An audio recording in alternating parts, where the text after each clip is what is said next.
After so many years of marriage, maybe 30, 40, even 50 years together, what does it mean, before God, when physical intimacy simply ceases to exist?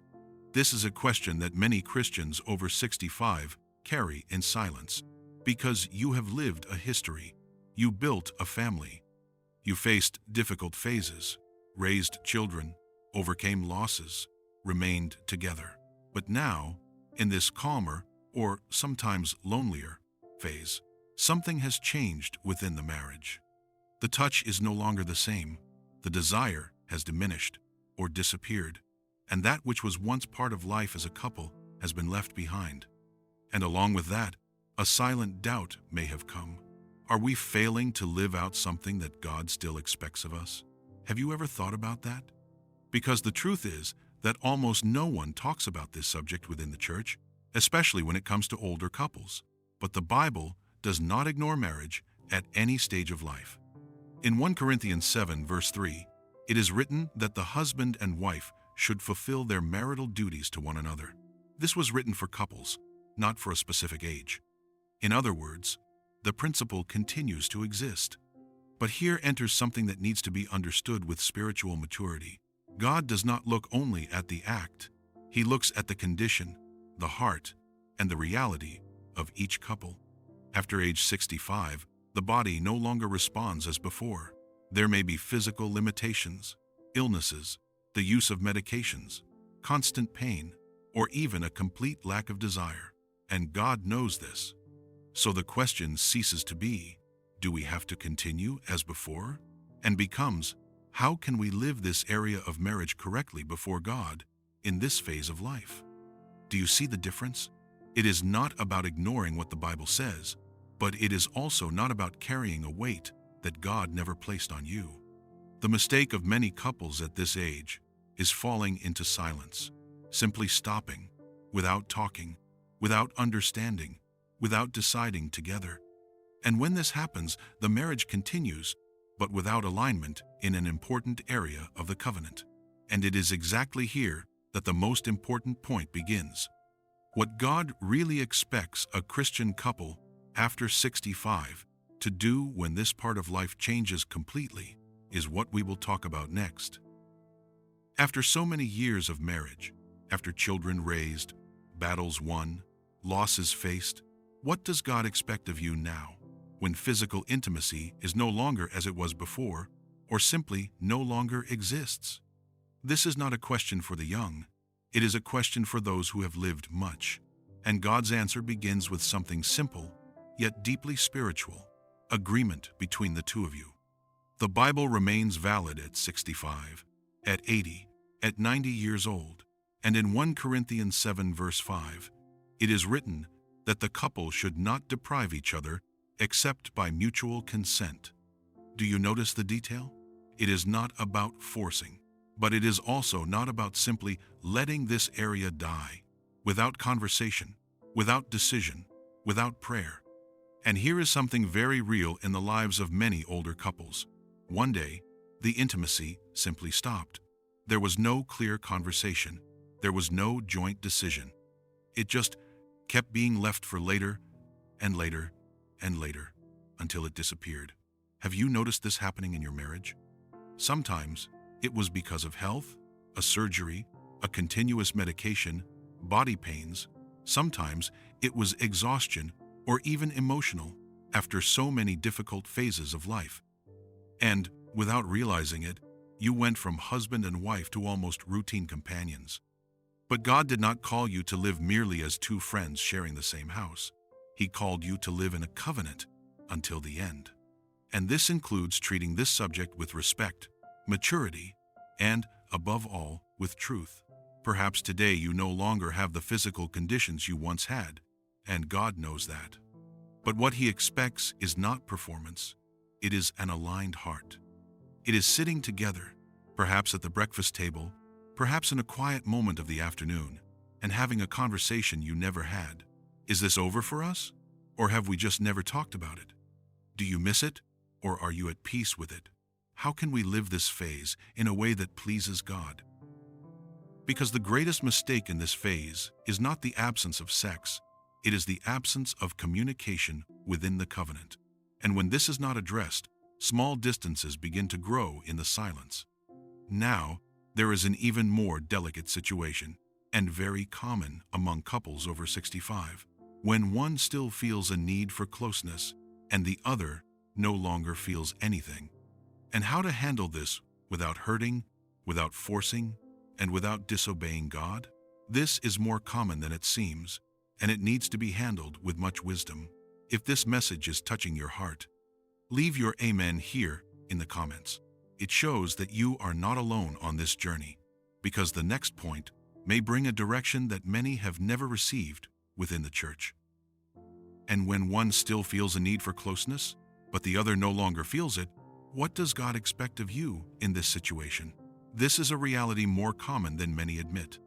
After decades together, one's body responds one way, the other's another. Sometimes it is a matter of health. Other times, it is continuous medications, or simply the desire no longer exists as before. And there, within a marriage that has already lived through so much, a difficult silence is born. One begins to miss it, but does not speak. The other notices the change, but avoids the subject. And, without realizing it, what was union begins to turn into distance. Have you seen this happen? Perhaps even inside your own home? It is at this point that God does not remain silent. He guides. In Ephesians 4 verse 2, the word says, "Be completely humble and gentle, be patient, bearing with one another in love." This is not just about conflicts. This is about differences within the marriage, including in this area. If you are the one who still feels the need for closeness, God does not ask you to stifle it as if it didn't exist. But He also does not allow this to turn into demands, pressure, or resentment.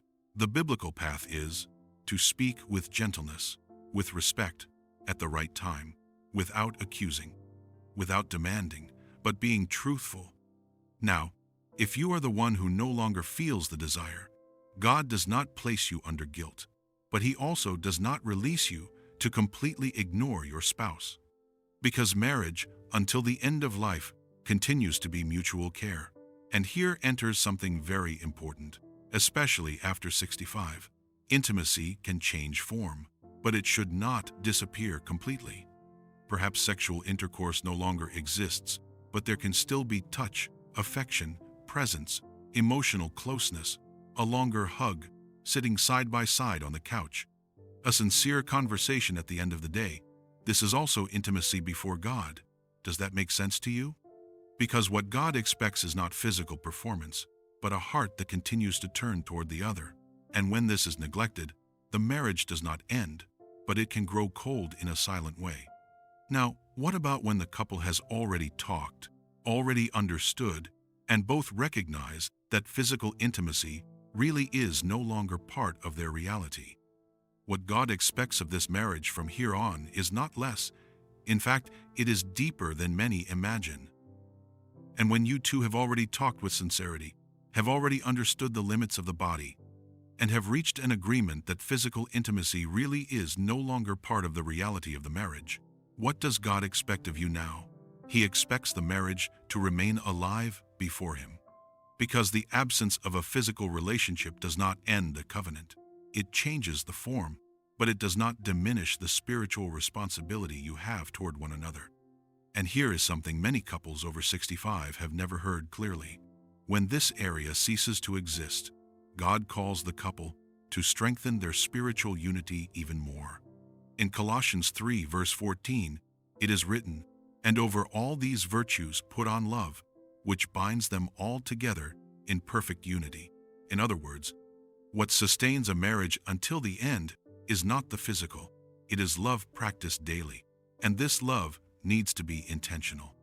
After so many years together, it is easy to fall into the routine of autopilot. Each in their own corner, the television on, few deep conversations, almost no real moments for just the two of you. But God did not call you to just finish life together. He called you to walk together until the end. Have you been living this in your marriage? Because now, more than ever, the marriage needs simple actions, yet full of meaning. Praying together, even if it is a short prayer, reading the Word side by side, talking about life, about the children, about what you still feel, showing affection, not as an obligation, but as a choice, small gestures that keep the heart warm. And perhaps you think, but after so many years, does this still make a difference? It does, very much so. Because the love that remains in old age is not the one that feels the most. It is the one that decides to care. Now, there is a silent danger in this phase. When the couple enters into a cold, polite, but distant coexistence, without fights, but also without connection. And this, in the eyes of God, is not the ideal for marriage. He expects closeness, presence, true companionship. If this word is speaking to your heart so far, leave your like and subscribe to our channel, as this helps this message reach more people who, just like you, need to hear this today. And there is still one last very important point about how God sees the value of your marriage in this phase, something that can completely change the way you see all of this. It may be that there is still a question in your heart. If there is no more physical intimacy, does our marriage still have the same value before God? This doubt is more common than it seems, especially among Christians in their senior years, because, for many years, intimacy was part of life as a couple. It had its place, its importance, its meaning, and when it ceases to exist, the feeling may arise that something essential was left behind. But here is the truth that needs to be settled in your heart. The value of your marriage before God was never based solely on physical intimacy. In Hebrews 13 verse 4, it is written, "Marriage should be honored by all." Do you see? Marriage continues to be worthy of honor in all phases, including now. After decades together, what God sees is not just what you do, but everything you built. He sees the faithfulness, the sacrifices, the times you stayed, even when it was difficult. And this has a deep spiritual value. Have you stopped to think about that? Because there is a subtle danger in this phase of life, looking at your current marriage and comparing it with the past. And because of that, feeling that it has lost value.